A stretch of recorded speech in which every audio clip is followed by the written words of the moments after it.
Certificate जो है legalise करवाना चाहिए, कब आपने उसको वेरिफिकेशन के लिए सबमिट करवाना है, ताकि आपका जो पुलिस करेक्टर सर्टिफिकेट है वो वैलिड रहे और एक्सपायर ना हो ड्यूरिंग आपके वीज़ा प्रोसेस में। तो आप इस वीडियो को एंड तक देखें तो आपको आइडिया हो जाएगा कि आपको सिर्फ एक दफ़ा ही वेरिफिकेशन और लीगलाइजेशन करवानी पड़ेगी पुलिस करेक्टर सर्टिफिकेट की। और आपका जो क्वेश्चन हैं, जितने भी क्वेश्चन मुझे व्हाट्सएप पे मिले हैं, उन सबको मैं इस वीडियो के अंदर कंक्लूड करने की कोशिश करूँगा।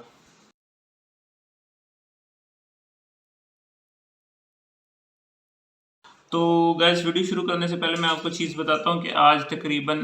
4 अगस्त 2022 है और ऑस्ट्रिया में साल्जबुर्ग के करीब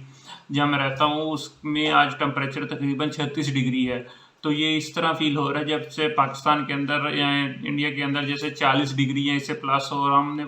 फुल एसी करके चलाया हुआ होता है और इधर बहुत सारी बिल्डिंग्स में एसी नहीं है, ऑफिस में एसी नहीं है, सिर्फ पंखा है या तो इस तरह आप अपना माइंड बना के आइएगा कि गर्मियों में भी यहाँ मतलब ठीक ठाक गर्मी होती है, आपको फील होगी। अच्छा, चलिए आते हैं वीडियो की तरफ। तो हमारा जो आज का टॉपिक है वो है पुलिस करेक्टर सर्टिफिकेट। सबसे पहला पॉइंट जो मैं आप लोगों को क्लियर करना चाहता हूँ कि पुलिस करेक्टर सर्टिफिकेट हमें एडमिशन के प्रोसेस में या यूनिवर्सिटी के लिए कहीं भी रिक्वायर्ड नहीं है। बहुत सारे स्टूडेंट्स ने पूछा कि हमने यूनिवर्सिटी में अप्लाई किया, हमें एडमिशन मिल गया, तो उनकी जो लिस्ट है जो वो कह रहे हैं कि डॉक्यूमेंट्स लीगलाइजेशन करवा के सबमिट करवाएं, उसमें सिर्फ डिग्री और ट्रांसक्रिप्ट है, ना बर्थ सर्टिफिकेट का जिक्र है, ना पुलिस सर्टिफिकेट का जिक्र है। तो मैं आपको ये इसलिए क्लियर करना चाहता हूँ कि जो पुलिस सर्टिफिकेट है ये आपके एडमिशन प्रोसीजर का हिस्सा नहीं है। कि यूनिवर्सिटी किसी भी स्टेप पे आपसे जो पुलिस करेक्टर सर्टिफिकेट है वो नहीं मांगती। हमें पुलिस करेक्टर सर्टिफिकेट कहाँ रिक्वायर्ड होगा, ये एक इम्पोर्टेंट क्वेश्चन है। तो इसका आंसर है हमें पुलिस करेक्टर सर्टिफिकेट जब हम अपनी रेजिडेंस परमिट फाइल करते हैं ऑस्ट्रिया के लिए तब रिक्वायर्ड होता है पहली दफ़ा। उसके बाद जब हम ऑस्ट्रिया के अंदर आ जाते हैं और हम अपना स्टडीज़ कंप्लीट कर लेते हैं, और स्टडीज़ कंप्लीट करने के बाद जब हम जॉब स्टार्ट करते हैं तो कुछ कंपनीज हमें पिछले 5 साल का पुलिस करेक्टर सर्टिफिकेट मांगती है। तो हमें ये वाला करेक्टर सर्टिफिकेट तब उन कंपनीज को सबमिट करवाना होता है जब हम रेड वाइट रेड या red white red plus card की जॉब स्टार्ट करते हैं कंपनी के अंदर। तीसरा, जब आप स्टडीज़ के बाद अपना कोई बिजनेस शुरू करना चाहते हैं तो उसके लिए यहाँ आपने अपने ड्यूरेशन कंप्लीट कर लिया है ऑस्ट्रिया के अंदर और अब आप ऑस्ट्रियन पासपोर्ट की तरफ जा रहे हैं, तो तब भी वो आपसे पिछले पुलिस करेक्टर सर्टिफिकेट मांगेगी। तो यही वाला जो सर्टिफिकेट है आपने पाकिस्तान में जो ड्यूरेशन स्पेंड किया है उसकी सबमिशन के लिए ये वाला सर्टिफिकेट आपके पास ज़रूर होना चाहिए। तो ये एक इम्पोर्टेंट डॉक्यूमेंट है, इसको आप अपने डॉक्यूमेंट्स में सेफ रखिएगा। सेकंड क्वेश्चन है कि एप्लीकेशन के किस स्टेप के अंदर मुझे जो है पुलिस करेक्टर सर्टिफिकेट इसको वेरीफाई और लीगलाइज करवाना चाहिए। तो जैसे आप लोगों को पता है कि हमें जो एम्बेसी में सबसे पहले अपॉइंटमेंट लेते हैं तो उसमें हम अपने सारे डॉक्यूमेंट्स को सबमिट करवा देते हैं एम्बेसी के अंदर। Study document, birth certificate, police certificate, वो उनकी पहली एवेल्युएशन के लिए, और जिसको हम नॉर्मली कहते हैं कि ये एक उनका अटेस्टेशन का पहला स्टेप है वेरिफिकेशन। तो उसमें एक लॉयर या कोई भी फर्म जो है एम्बेसी की तरफ से आपके जो डिस्ट्रिक्ट में आएगी और वेरीफाई करेगी आपकी इन्फॉर्मेशन को, या आपकी यूनिवर्सिटी से वो वेरीफाई करेंगे आपकी इन्फॉर्मेशन को। तो वो वेरिफिकेशन के स्टेप में आपने अपना जो पुलिस सर्टिफिकेट है, पुलिस करेक्टर सर्टिफिकेट जो वो 15 से 30 दिन मैक्सिमम पुराना हो वो अपने सबमिट करवाना है। तो जैसे ही आपकी वेरिफिकेशन कंप्लीट होगी एम्बेसी की तरफ से आपको ग्रीन सिग्नल मिल जाएगा कि जी आपकी वेरिफिकेशन कंप्लीटेड है, अब आप लीगलाइजेशन के लिए वो डॉक्यूमेंट्स लेके आएँ जिनके ऊपर हमने आपको स्टैंप लगा के देनी है, ठीक है। जैसे ही ये इन्फॉर्मेशन आपको मिल जाए कि आपकी जो है पहला स्टेप अप्रूव्ड हो चुका है, एम्बेसी का ओके का सिग्नल यानी कि ग्रीन सिग्नल आपको मिल गया है कि आपके जो सारे डॉक्यूमेंट्स ओरिजिनल हैं और वो इनको टेस्टिफाई या इनको वेरीफाई करने के लिए मतलब लीगलाइज करने के लिए आपको कह रहे हैं कि आप आ जाएं, ठीक है। तो उसमें अब आपने सेकंड स्टेप के ऊपर बाकी सारे डॉक्यूमेंट्स जैसे कि बर्थ सर्टिफिकेट, डिग्री, ट्रांसक्रिप्ट,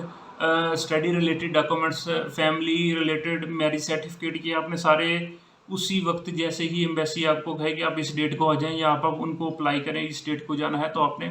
वो डॉक्यूमेंट्स लीगलाइज करवा लेने हैं। लेकिन आपने पुलिस सर्टिफिकेट तब लीगलाइज नहीं करवाना है, ठीक है। मैं आपको फिर रिपीट कर देता हूँ, आपने पुलिस सर्टिफिकेट तब लीगलाइज नहीं करवाना। पुलिस सर्टिफिकेट आपने लीगलाइज तब करवाना है जिस दिन आप रेजिडेंस परमिट के लिए एम्बेसी में जाएंगे,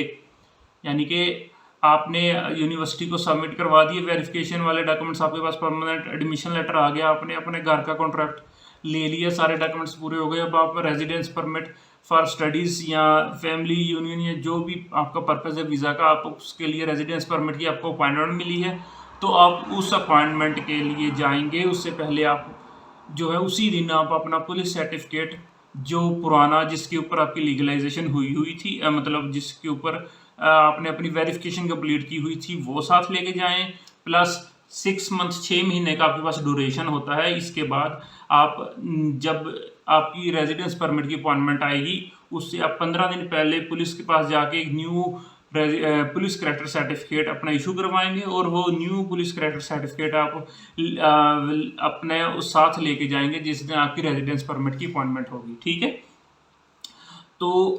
एम्बेसी आपके पुराने जो वेरिफिकेशन की हुई है उसकी बेस के ऊपर आपका जो न्यू पुलिस करैक्टर सर्टिफिकेट है उसको वो लीगलाइज कर देंगे और साथ ही वो सबमिट करवा देंगे उसकी एक कॉपी को आपकी रेजिडेंस परमिट की एप्लीकेशन में। ठीक है, तो एंड ऑफ द स्टोरी ये है कि जब आपने अप्लाई करना है इसको, पहला स्टेप वेरिफिकेशन का, वो सारे डॉक्यूमेंट्स देने हैं, पुलिस करैक्टर सर्टिफिकेट भी आपने 15 से 30 दिन पुराना जो है मैक्सिमम आपने उसके साथ सबमिट करवा देना है, और जितने दिन भी आपकी लगे वेरिफिकेशन को, 2 महीने लगे, 1.5 महीना लगे, 30 दिन लगे, 40 दिन लगे, उसके बाद जब आपको ग्रीन सिग्नल मिल जाएगा एम्बेसी की तरफ से, तो आपने फिर पुलिस करैक्टर सर्टिफिकेट दोबारा लीगलाइजेशन नहीं करवानी। उस वक्त लीगलाइजेशन आपने तब करवानी है जब आपने रेजिडेंस परमिट के लिए अपनी एप्लीकेशन को फाइल करना है। ठीक है, उसके लिए क्या रिक्वायर्ड होगा, उसके लिए आपका जो पुराना